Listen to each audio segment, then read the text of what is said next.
Derek Washington stood before the Galactic Tribunal, tears streaming down his dark face. As the last human representative from Earth, he pleaded for his planet's sovereignty against the Zornaxian Empire's claim. The massive courtroom, carved from a hollowed-out asteroid in neutral space, housed delegates from 17 interstellar civilizations. The room was cold, with high ceilings that seemed to stretch into darkness. The air smelled slightly metallic, a common trait of recycled atmosphere on space stations. Derek wore the formal blue and gold robes of an Earth diplomat. They felt heavy on his shoulders today, heavier than usual. He had spent the last 3 days presenting evidence, historical records, and legal precedents. Now it all came down to this final statement. Earth has maintained independence for over 3 centuries since first contact, Derek said, his voice trembling despite his best efforts to stay calm. Our people have peacefully traded and contributed cultural artifacts to the galactic community. We ask only to retain our autonomy. He glanced down at his notes, trying to ignore the whispers and clicks from the alien delegates around him. The Zornaxian representatives sat to his right, their insect-like bodies perfectly still. Their compound eyes reflected the dim lighting in countless tiny mirrors. They had argued that Earth sat on valuable mineral deposits that were vital to galactic stability. They claimed historical rights to the solar system that predated human civilization. Derek knew their claims were false. Earth belonged to humans. It always had. Judge Krivak, a 12-foot-tall centaurian with iridescent scales and 6 eyes arranged in a hexagonal pattern, leaned forward on his crystalline bench. His species was known for their logical, dispassionate approach to justice, which made what happened next all the more shocking. The judge laughed. It began as a low rumble, then grew into a full-throated cackle that echoed through the cavernous chamber. Other alien representatives joined in, their various biological sounds, creating a horrifying symphony of mockery. "The human weeps," Judge Krivak announced between fits of laughter. His voice, translated through the room's speakers, carried a tone of dismissal that made Derek's stomach tighten. How primitive. How utterly earthly. The judge wiped a gelatinous tear from his central eye with one of his 4 upper limbs. The motion was almost delicate, contrasting with his massive frame. Humans remain unchanged in their emotional weakness. The Zornaxian claim is granted. Earth shall be designated Mining Sector 7C effective immediately.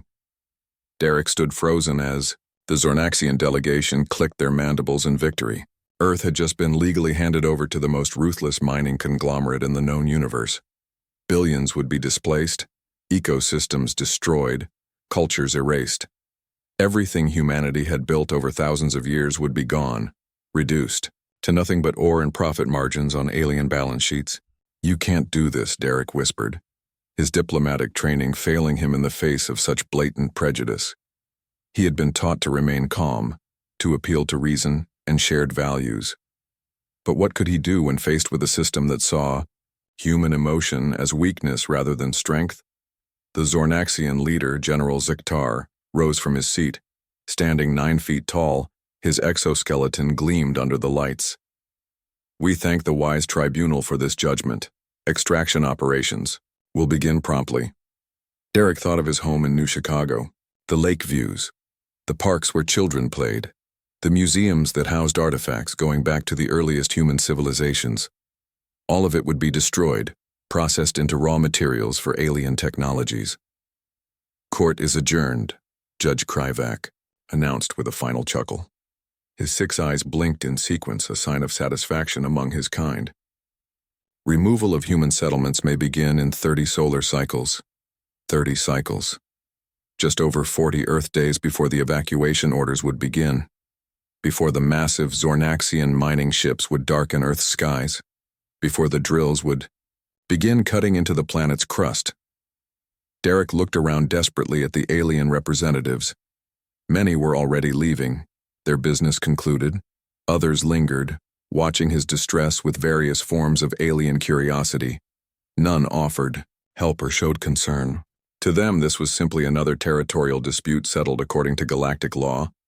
But it wasn't just territory to Derek. It was home. It was history. It was everything. He felt a hand on his arm and turned to see Linda West, his assistant, her face pale with shock. "We need to contact Earth immediately," she whispered. "The Defense Council needs to know." Derek nodded numbly. Earth's small fleet of defensive ships would be no match for the Zornaxian armada if it came to conflict. Their only hope had been this tribunal, and now that hope was gone. He gathered his notes with shaking hands. The data tablets and holographic projectors they had used to present their case now seemed like toys. What good were facts and history against prejudice? As Derek turned to leave in defeat, the massive doors at the back of the courtroom slid open, with a pneumatic hiss. The entire assembly fell silent. A figure stood in the doorway, backlit by the brighter lights of the corridor outside. Derek couldn't make out who it was at first, just a human silhouette against the light. Then she stepped forward, and the room seemed to hold its breath. Admiral Eliza Jones entered the chamber, her uniform crisp and perfect, medals glinting on her chest. But it wasn't her appearance that caused the sudden silence. It was what followed. The ground shook with rhythmic thuds. Metal scraped against the stone floors. A shadow fell across the chamber as something massive filled the doorway behind her. "What is the meaning of this?" Judge Kravac demanded, his earlier amusement gone. Admiral Jones didn't answer immediately. She walked forward with calm, measured steps until she stood beside Derek. Her eyes, when they met his, contained something he hadn't seen in days.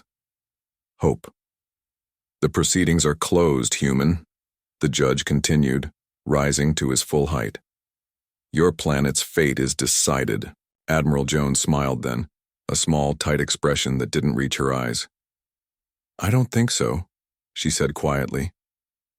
Then she turned to face the tribunal, her voice suddenly filling the chamber without effort. "I believe this court has made a serious error," she announced, "and I've brought evidence that will require you to reconsider your judgment." Behind her, fully entering the chamber now, came the source of the tremors. A massive combat mech, armed and powered, its weapons humming with barely contained energy. The machine's steps were deliberate, its presence unmistakable. The laughter that had filled the room minutes before was now replaced with something else entirely. Fear. Admiral Eliza Jones didn't walk into the courtroom. She strode in, flanked by 4 officers in the crisp black uniforms of Earth Space Defense Force. Unlike the flowing diplomatic robes Derek wore, her attire spoke of military precision and uncompromising authority. At 63, her silver hair was cropped short, and her dark skin bore the subtle scarring of someone who had survived vacuum exposure. Her eyes, sharp and focused, scanned the room with practiced efficiency. Behind her, dwarfing the entrance, loomed the metallic silhouette of something that made several alien delegates scramble from their seats in panic. A combat mech. Not the ceremonial kind used for parades, but a fully armed XJ-900 Enforcer, its weapon systems humming with barely contained energy. The machine stood 20 feet tall, its metal frame painted matte black with Earth Defense Force insignia on. The chest plate. The cockpit was positioned in the center, surrounded by layers of armor and targeting systems. Judge Krivac's laughter died instantly. His 6 eyes widened in alarm, and his scales shifted from iridescent blue to a dull gray, a sign of fear among Centaurians. "What is the meaning of this interruption?" he demanded, though his voice had lost its previous authority. "This tribunal has concluded its Admiral Eliza Jones, Earth Defense Force," she announced, her voice requiring no amplification to fill the chamber. She stood with her feet slightly apart, hands clasped behind her back, the posture of someone accustomed to command. "And I'm afraid this tribunal has only just begun." Derek stared in disbelief. Admiral Jones was a legend, the hero of the Proxima Rebellion, but her presence here violated every diplomatic protocol Earth had agreed to follow. Military personnel were strictly forbidden during Galactic Tribunal hearings. Their presence was seen as an implicit threat, a breach of the peaceful purpose of these proceedings. "You recognized our diplomatic representative," Admiral Jones continued, gesturing toward Derek. "Now you will recognize our military authority as well." The room erupted in a cacophony of alien voices. Some delegates shouted protests, while others whispered urgently into communication devices.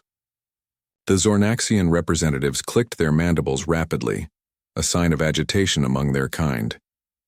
"You!" The judge pointed a trembling digit at the combat mech. Its massive frame dominated the back of the courtroom, the gentle whir of its cooling, systems audible in the momentary silence that followed the judge's outburst.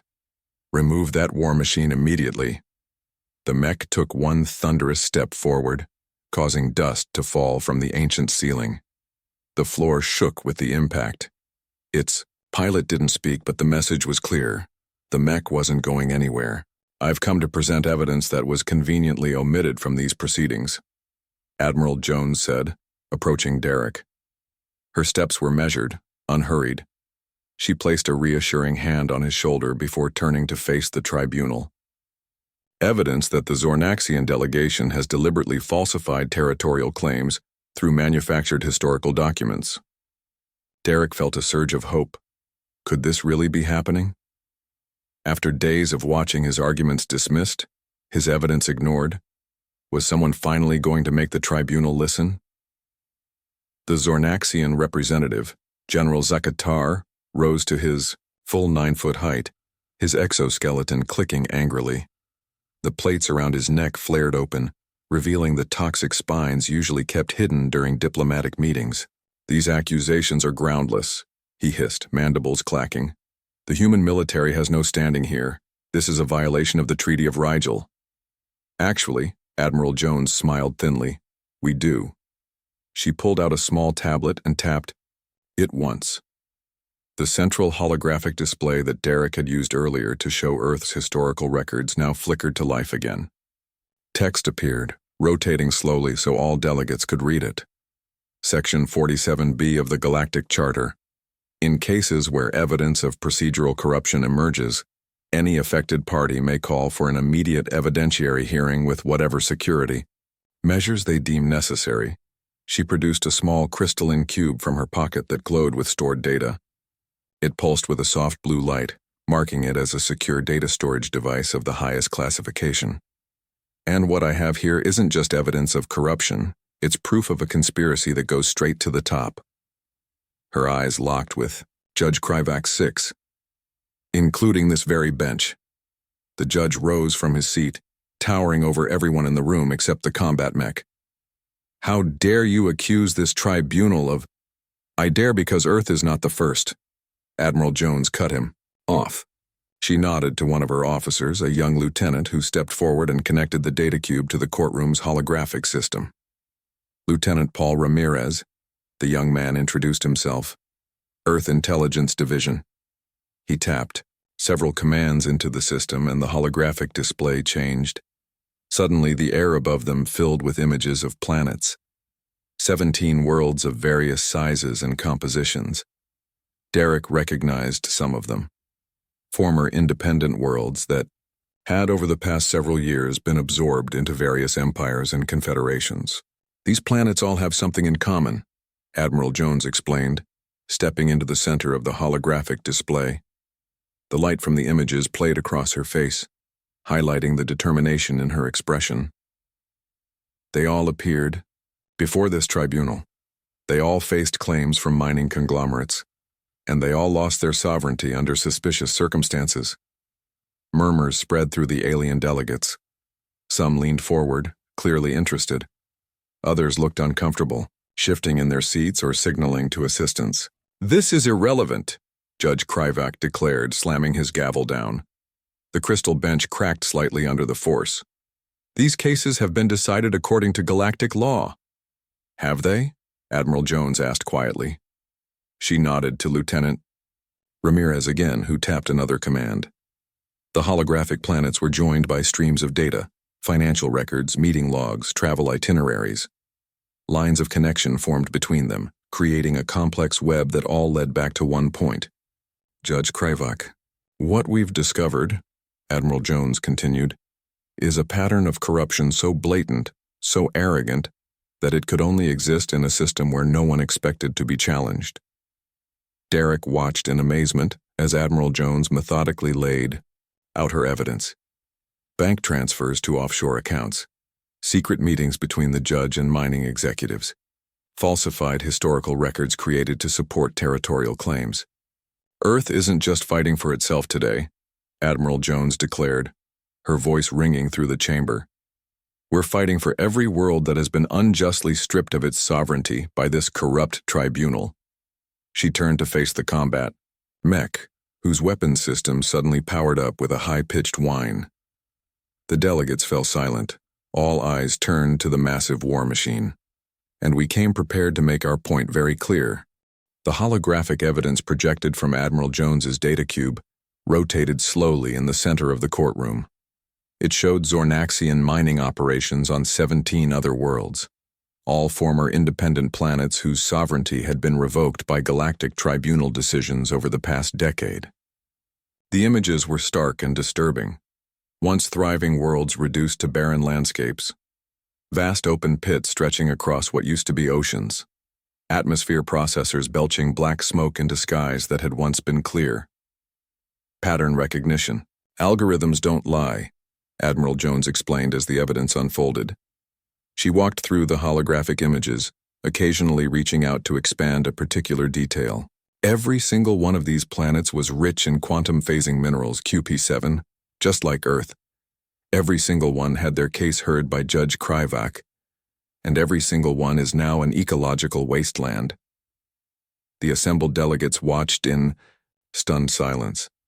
Even those who had laughed at Derek's tears earlier now leaned forward, their attention fully captured by the mounting evidence. Lieutenant Paul Ramirez stepped forward with another data cube. This one glowed with a red light indicating financial data. Our intelligence division has been tracking suspicious financial activity for several years, he said. His voice was calm but firm. What we found was this. He inserted the cube into the holographic projector. New images appeared, showing complex financial charts, transaction records, and ownership documents.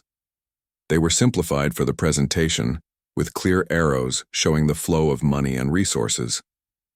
Financial records indicating transfers of QP7 mining rights to shell corporations owned by members of Judge Kryvak's family clutch.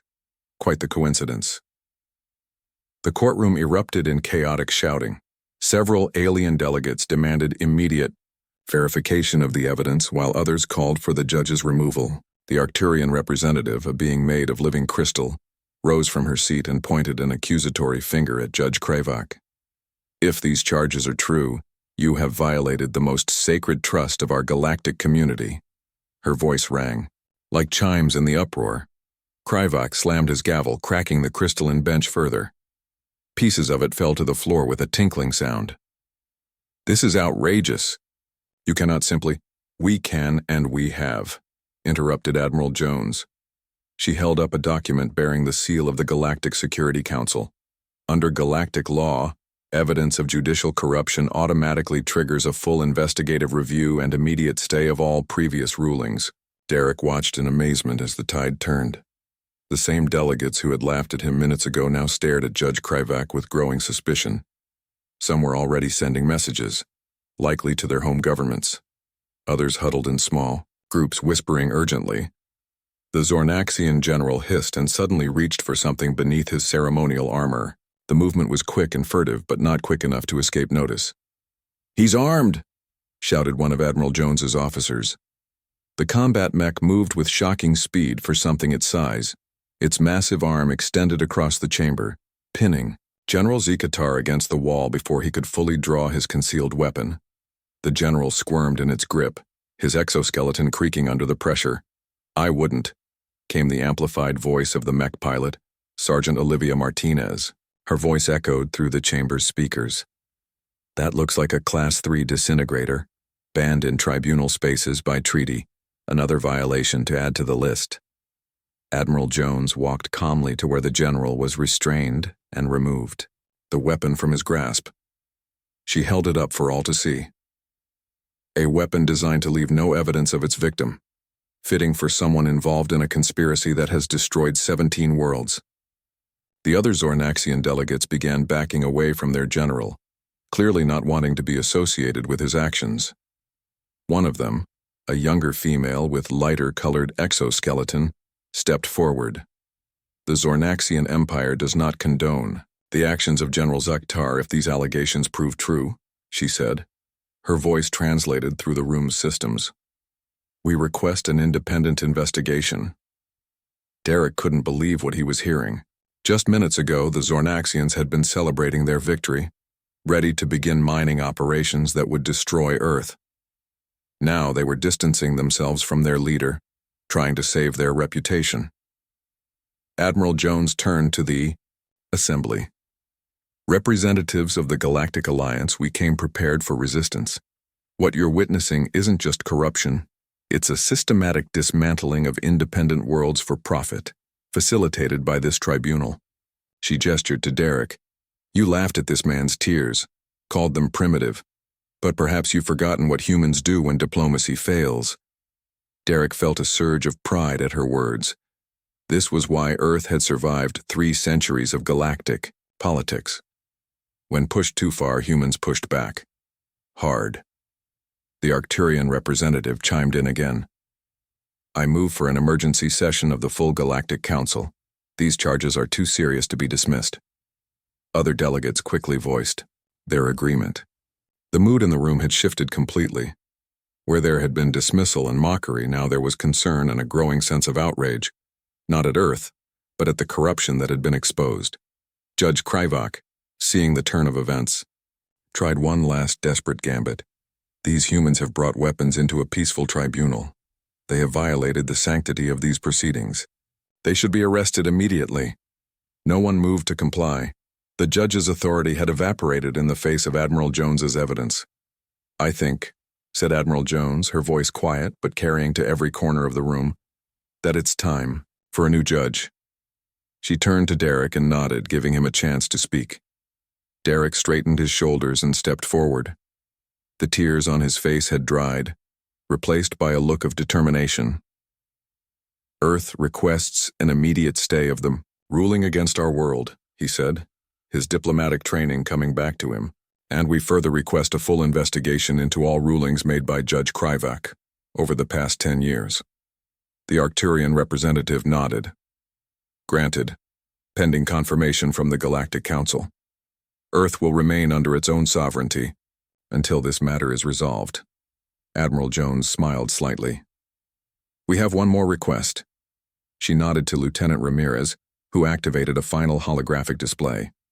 This one showed images of the 17 worlds that had been destroyed by mining operations, but now they were paired with images of Earth recovery teams, terraforming equipment, and environmental restoration projects. Reparations, Admiral, Jones said simply. Not just for Earth, but for all worlds affected by this conspiracy. The damage must be undone. The Zornaxian female delegate chittered nervously. Such a project would be incredibly expensive. The mining operations have already. Cost is not our concern, Admiral Jones cut her off. Justice is. The combat mech took a step forward, its massive foot landing with a boom that silenced all further objections. The next 12 hours transformed the Galactic Tribunal. Under the watchful eye of Earth's combat mech, a neutral investigative team from the Andromeda Coalition arrived to verify the evidence presented by Admiral Jones. The team consisted of data specialists from 7 different species, each known for their impartiality and thoroughness. Judge Kryvak and General Zuktar were held in separate holding cells. The judge's scales had faded to an ashen gray, a sign of extreme stress among Centaurians. The general remained defiant, his mandibles clicking rapidly in what translated as Zornaxian curses. Derek found himself working alongside Admiral Jones, his diplomatic skills complementing her strategic mind as they presented case after case of judicial malpractice. They sat at a large table in what had been Judge Kryvak's private chambers, surrounded by data screens and holographic projections. The pattern becomes clear when you examine the ruling language, Derek explained to the lead investigator, a tall, thin Proximan with 4 arms and skin that shifted colors with his emotions. Currently, the investigator's skin glowed a deep blue of concentration. Derek pulled up 20 different rulings from past cases. See these phrases? They appear in every ruling against independent worlds with QP7 deposits. Word for word, the same legal justification used over and over. Admiral Jones nodded. Cut and paste corruption. They didn't even bother to vary their approach. The Proxima investigator made notes with all four hands simultaneously. Identical phrasing across legal decisions spanning 8 years. This alone would trigger an ethics investigation in any proper system. Throughout the emergency session, delegates from many worlds came forward with their own stories. Representatives from planets that had already fallen victim to the mining operations shared their experiences. The Trevan delegate, a plant-based life form whose world had been stripped of resources 3 years earlier, showed images of dying forests and poisoned rivers. Our people are dying, the Trevan said, its leafy appendages drooping with sorrow. The Zornaxians promised minimal environmental impact. What they delivered was devastation. As the evidence mounted, Derek took a moment to step away. He found a quiet corridor where he could gather his thoughts. Admiral Jones found him there, staring out a viewport at the stars.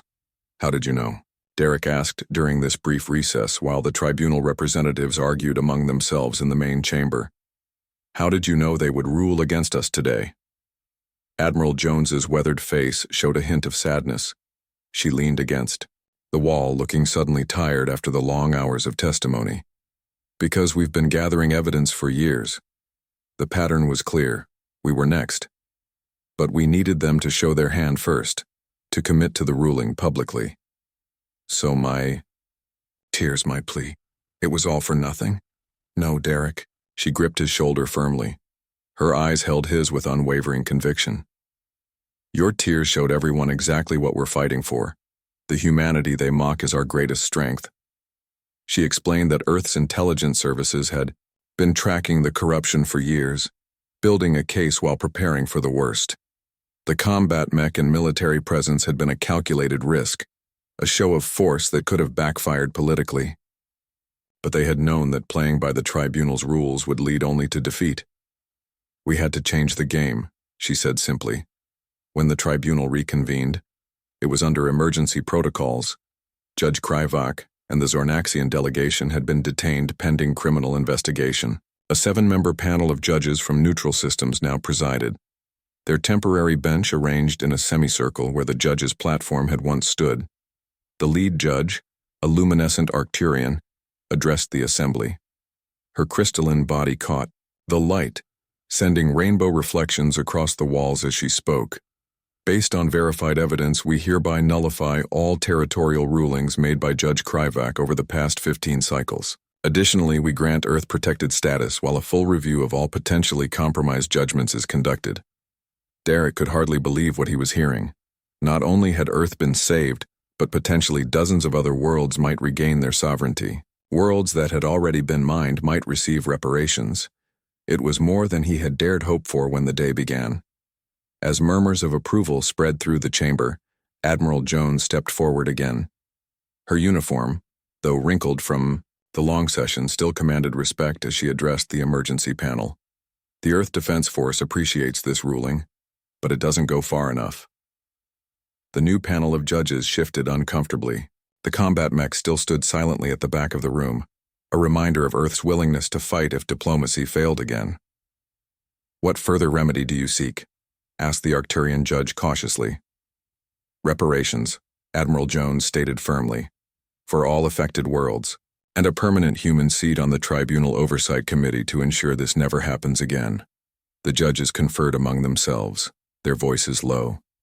The Trevan judge's leaves rustled in what seemed like agitation. The Proximan's skin flashed, from blue to yellow and back again. Finally, the Arcturian spoke again. The reparations request will be submitted to the full Galactic Council. As for representation on the Oversight Committee, she paused, looking around at her fellow judges. This panel is prepared to recommend it. Strongly. A cheer went up from the Earth delegation. Derek felt a weight lift from his shoulders. They had done it.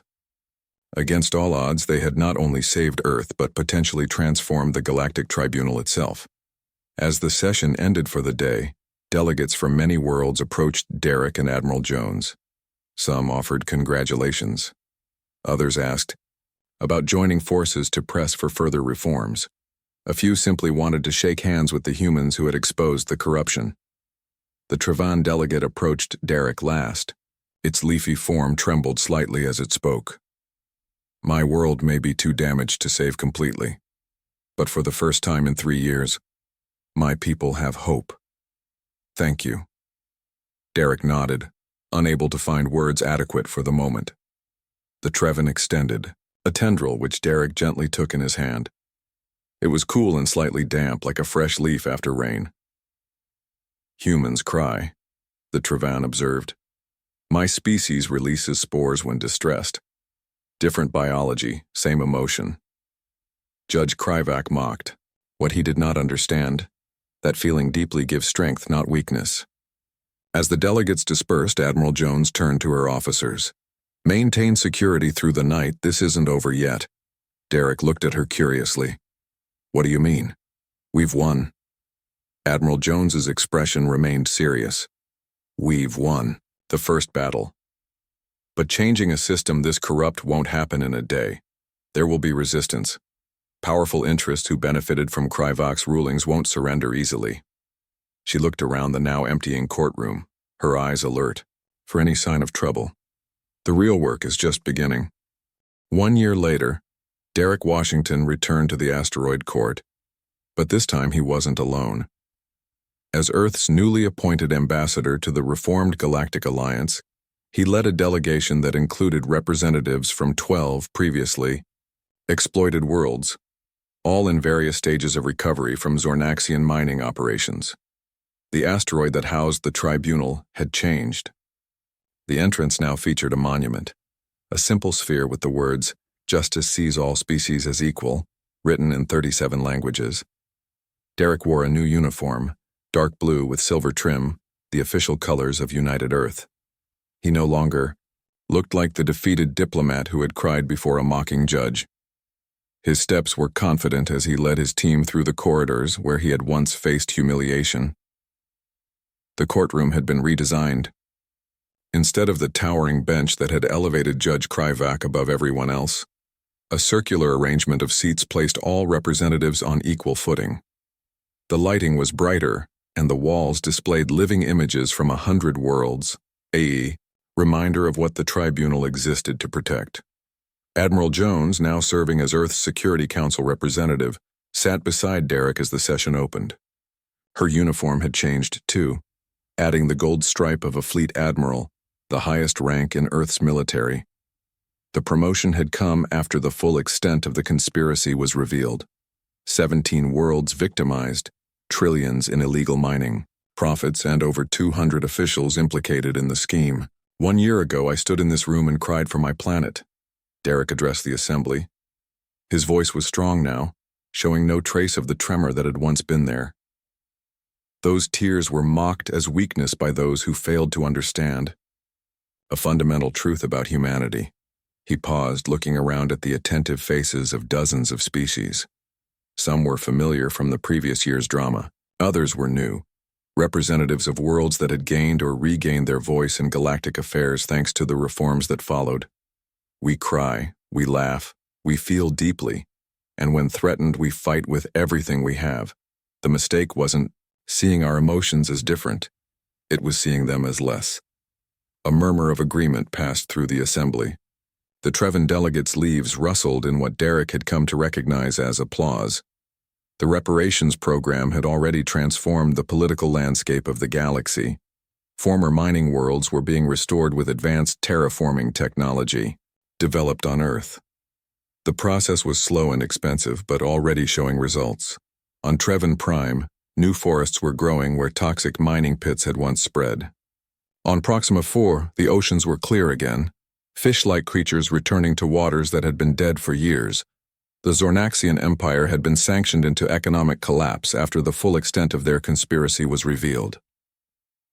Their delegate now sat in a much smaller seat on the far edge of the assembly. The current representative, a young female named Kalara, had been part of an underground resistance within Zornaxian society.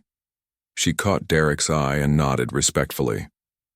Today we ratify the Transparency Accords, Derek continued, bringing up a holographic display of the document that had taken a full year to draft.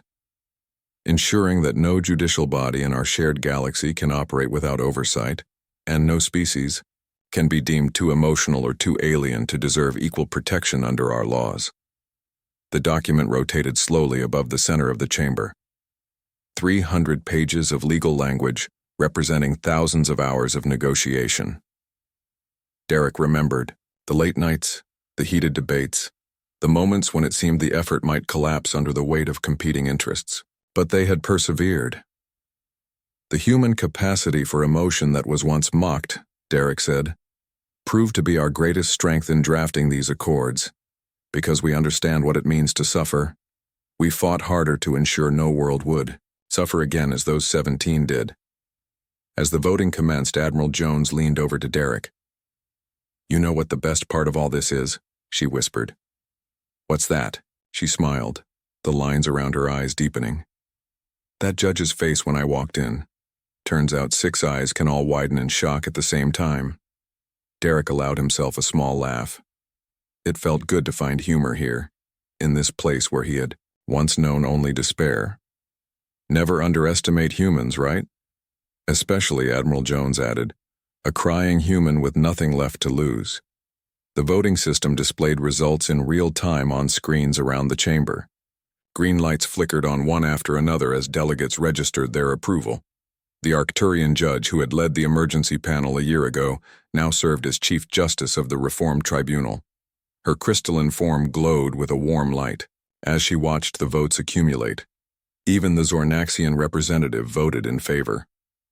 Kalara had explained during negotiations that many on her world had opposed the corrupt practices of their former government. The fall of General Zektar had allowed new voices to emerge, calling for accountability and change. As the final votes were tallied, showing unanimous support for the accords, Derek thought about that moment of mockery a year ago, how it had nearly broken him, how it had instead led to this moment of transformation.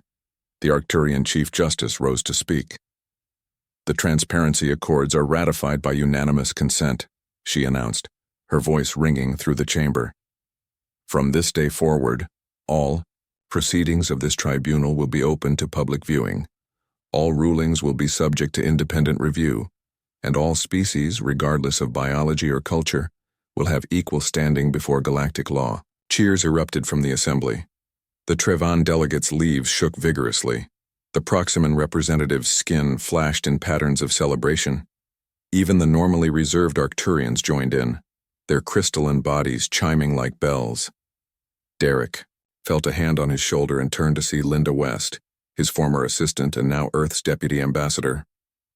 "We did it," she said simply. "We did," Derek agreed. "But there's still so much to do. 17 worlds to heal, reforms to implement, trust to rebuild." "One step at a time," Linda said. "That's the human way, isn't it? We fall, we cry, we get back up." As the celebration continued around them, Derek spotted a young Centaurian delegate watching him from across the room. Unlike Judge Kryvak, this Centaurian's scales were a warm bronze color. The young delegate approached hesitantly. "Ambassador Washington," the Centaurian said, all 6 eyes focused respectfully. "I wanted to extend my personal apologies for the actions of my elder." Derek nodded acknowledgement. "Judge Kryvak's actions were his own, not your species." "Nevertheless," the Centaurian continued, "his behavior has caused many to view Centaurians with suspicion. I hope to change that perception through my service here." "That's all any of us can do," Derek said. "Serve justice as best we can." The tears he shed now were different, and this time nobody laughed.